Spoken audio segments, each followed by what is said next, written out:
जो औरत अपने सिंदूर के डिब्बे में ये एक चीज रख लेती है, उसके पति की जेब कभी खाली नहीं होती। जय सिया राम, जय हनुमान, जय जय बागेश्वर धाम। दोस्तों कैसे हैं और अपने पति की सलामती चाहती हैं तो बागेश्वर धाम के बालाजी सरकार के सिंदूर से जुड़े हुए उपाय वाली ये वीडियो गलती से भी स्किप ना करें, क्योंकि गुरुजी कहते हैं कि जो महिलाएं सिंदूर लगाते समय कुछ विशेष गलतियां कर देती हैं, उनका दुर्भाग्य उनका पीछा कभी नहीं छोड़ता। साथ ही अगर महिलाएं सिंदूर में ये एक चीज रख लेती हैं तो उनके पति की जेब कभी भी खाली नहीं होती और उनका सौभाग्य हमेशा बना रहता है। तो दोस्तों, पंडित धीरेन्द्र कृष्ण शास्त्री जी महाराज कहते हैं कि सनातन धर्म में जिन 16 संस्कारों के बारे में बताया गया है, उसमें विवाह संस्कार व्यक्ति के लिए सबसे ज्यादा महत्वपूर्ण होता है। और जिन महिलाओं का विवाह हो जाता है, उनके लिए उनका सिंदूर उनके पति की आयु से जुड़ा हुआ होता है। तो सिंदूर से जुड़े हुए कई नियम शास्त्रों में बताए गए हैं, जिनका पालन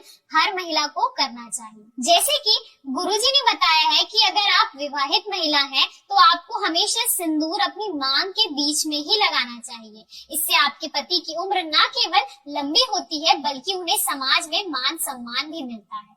साथ ही महिलाओं को अक्सर एक दूसरे की वस्तुएं इस्तेमाल करने की आदत होती है। तो अगर आप किसी भी दूसरी महिला का सिंदूर या फिर कुमकुम मांग कर लगाती हैं या किसी और महिला को अपना सिंदूर इस्तेमाल करने के लिए देती हैं, तो ऐसा करने से आप खुद अपने पति की उम्र को कम कर रही हैं। इसीलिए महिलाओं को हमेशा अपने पति के पैसे से खरीदा हुआ सिंदूर ही इस्तेमाल करना चाहिए और कभी भी किसी दूसरी महिला से उधार लिया हुआ या उपहार में मिला हुआ सिंदूर नहीं लगाना चाहिए।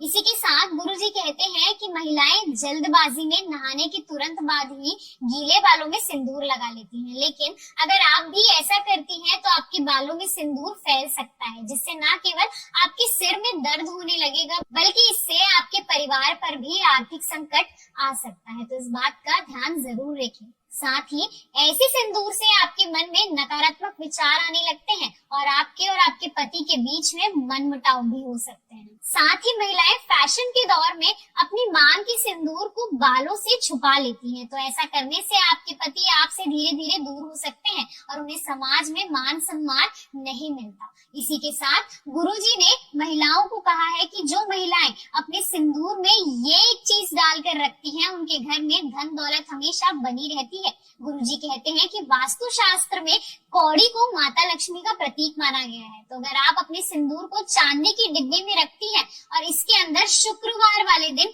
एक कौड़ी रख लेती हैं, तो ऐसा करने से न केवल आपके पति की आयु लंबी होती है, बल्कि आपके पति की जेब कभी भी खाली नहीं रहती। साथ ही अगर सिंदूर लगाते समय आपका सिंदूर नाक पर गिर जाता है, तो आपका पति आपसे प्रेम करने वाला होता है। इसी के साथ गुरुजी ने ये भी कहा है कि महिलाओं को हर रोज अपनी मांग भरनी चाहिए। साथ ही किसी भी तीज त्योहार वाले दिन, करवा चौथ और गणगौर जैसे त्योहार पर महिलाओं को अपनी मांग को जितना ज्यादा हो सके उतनी ज्यादा लंबी भरना चाहिए और अपने पति से भरवाना चाहिए। ऐसा करने से न केवल माता लक्ष्मी और नारायण उनके भाग्य में वृद्धि करते हैं, बल्कि उनके पति की उम्र लंबी कर देते हैं और खुद माता लक्ष्मी ऐसी स्त्रियों को धनवान बनने का वरदान देती है और माता पार्वती उनके सुहाग को अमर रखती है। तो दोस्तों, ये थे गुरुजी के बताए हुए सिंदूर से जुड़े हुए वो नियम जिन्हें अपनाकर आप अपने पति की तरक्की में उनका साथ दे सकती हैं और उनकी उम्र बढ़ा सकती हैं। वीडियो को अंत तक देखने के लिए आप सभी का धन्यवाद। तो मिलते हैं अगले वीडियो में।